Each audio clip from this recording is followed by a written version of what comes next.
Au nom du Père et du Fils et du Saint-Esprit, ainsi soit-il. Dans l'épître de la messe du dimanche de la Passion, saint Paul compare les sacrifices d'animaux effectués par les Juifs sous la loi de Moïse dans l'Ancien Testament avec le sacrifice de notre Seigneur Jésus. En effet, l'Ancien Testament de la Bible était une préparation à la venue du Sauveur, une préparation au Nouveau Testament. Jésus a dit lui-même, « Il fallait que tout ce qui est écrit de moi dans la loi de Moïse, les prophètes et les psaumes s'accomplisse. » Donc, connaître et méditer l'Ancien Testament nous aide à comprendre, à mieux comprendre les réalités spirituelles du Nouveau Testament. Puisque nous sommes maintenant dans le temps de la Passion, afin de mieux apprécier le mystère de la rédemption, considérons comment les sacrifices des Juifs dans l'Ancien Testament annonçaient le sacrifice de notre Seigneur Jésus sur la croix. Les lois données par Dieu à Moïse étaient de trois sortes. Les lois morales, les lois cérémonielles et les lois judiciaires. Les lois morales déterminaient ce qui est bien et ce qui est mal, ce qui est bien de faire, ce qui est mal de faire. Cette notion de bien et de mal est fondée sur l'ordre, fondée sur les lois sur lesquelles Dieu a créé le monde. Nos actions sont bonnes lorsqu'elles sont conformes à cet ordre, nos actions sont mauvaises quand elles brisent cet ordre, quand elles s'opposent à cet ordre. Les 10 commandements sont le résumé de ces lois morales. Les lois cérémonielles données par Dieu à Moïse étaient destinées à réglementer les cérémonies religieuses, le culte de Dieu. En effet, Dieu ne veut pas être adoré n'importe comment.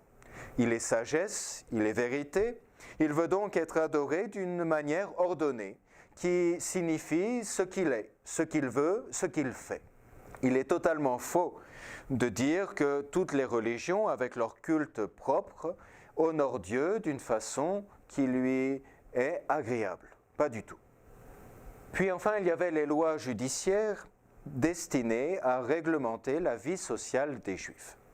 Les 10 commandements ont été donnés par Dieu pour tous les êtres humains, jusqu'à la fin du monde.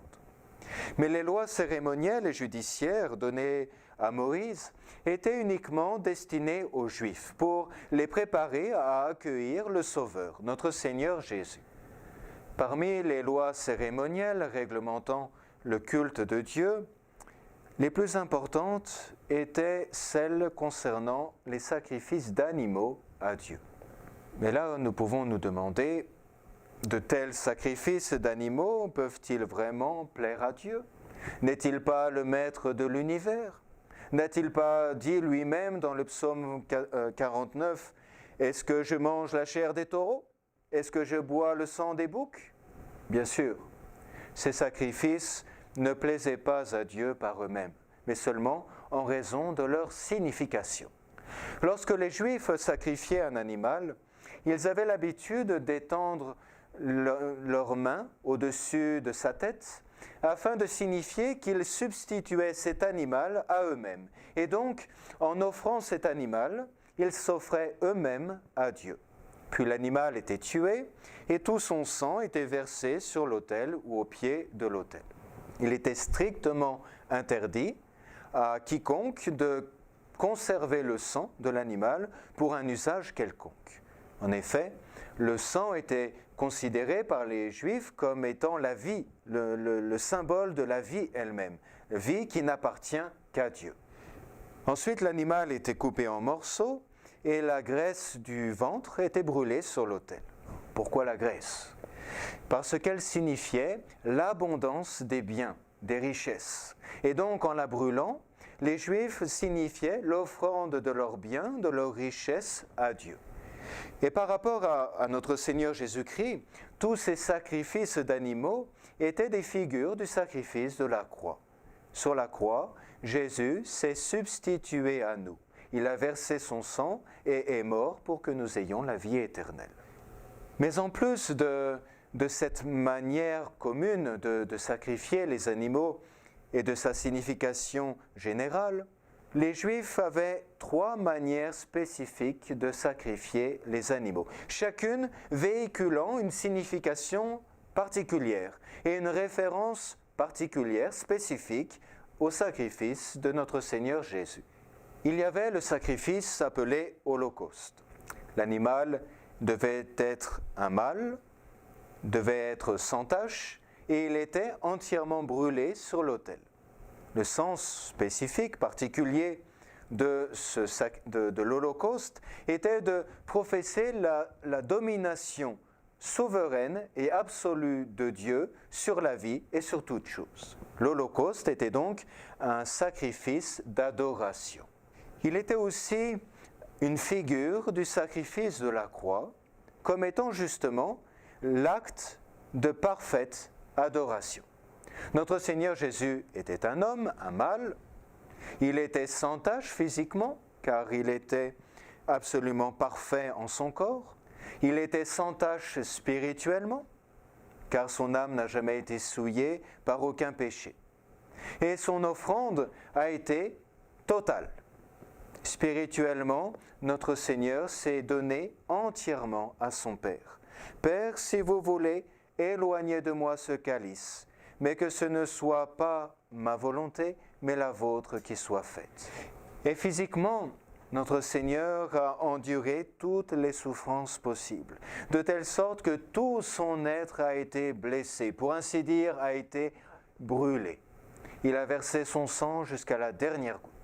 Notre Seigneur Jésus lui-même a fait allusion, a défini son sacrifice comme étant un holocauste, lorsque, juste avant de mourir, sur la croix, il a dit « Tout est consommé ». C'est la définition de l'Holocauste. Ensuite, pour les Juifs, il y avait le sacrifice appelé « sacrifice pour le pardon des péchés ».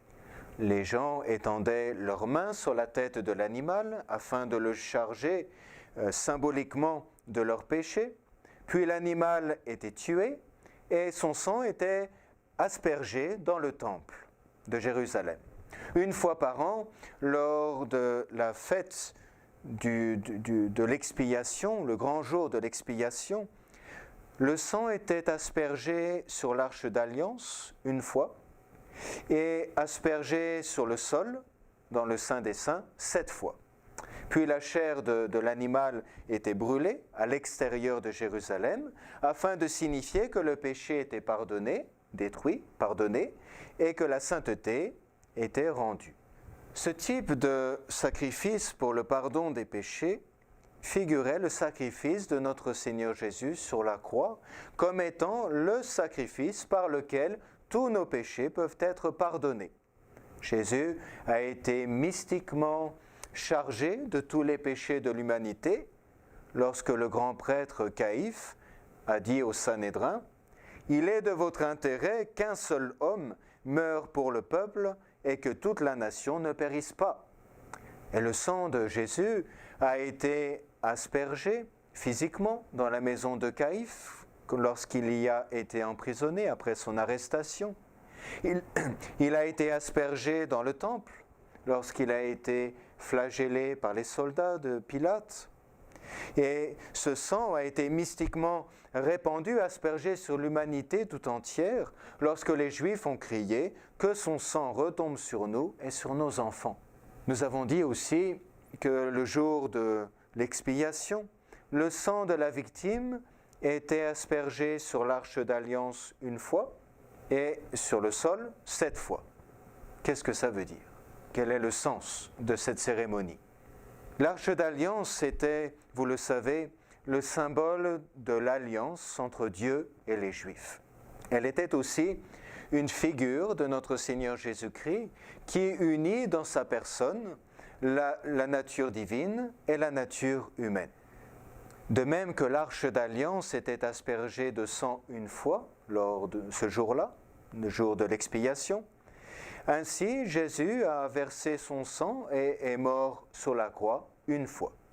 Comme le sang de l'animal était aspergé 7 fois sur le sol, ainsi le sang du Christ et ses bienfaits salutaires nous sont appliqués par les 7 sacrements.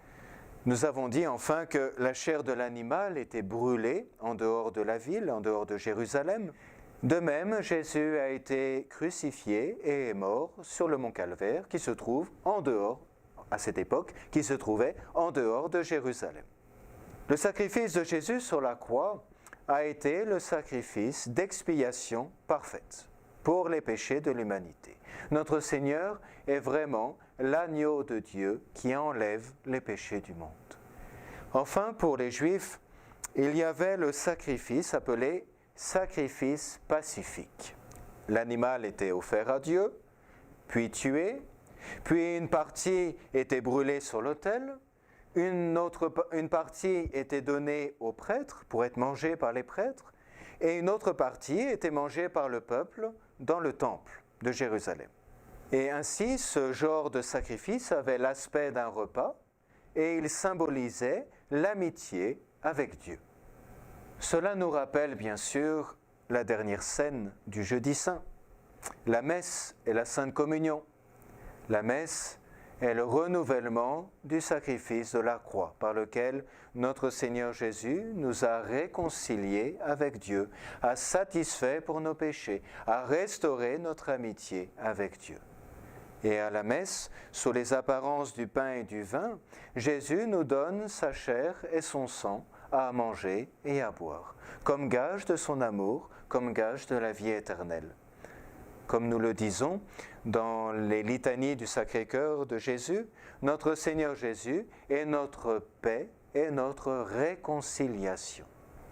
Le sacrifice de Jésus sur la croix est renouvelé à la messe, fut un holocauste parfait, un sacrifice parfait pour le pardon des péchés et un sacrifice pacifique parfait.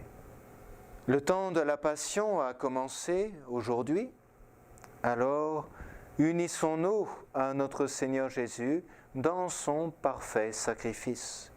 Unissons-nous à l'holocauste de notre Seigneur, en offrant complètement à Dieu notre propre personne, notre propre volonté, tout ce que nous avons.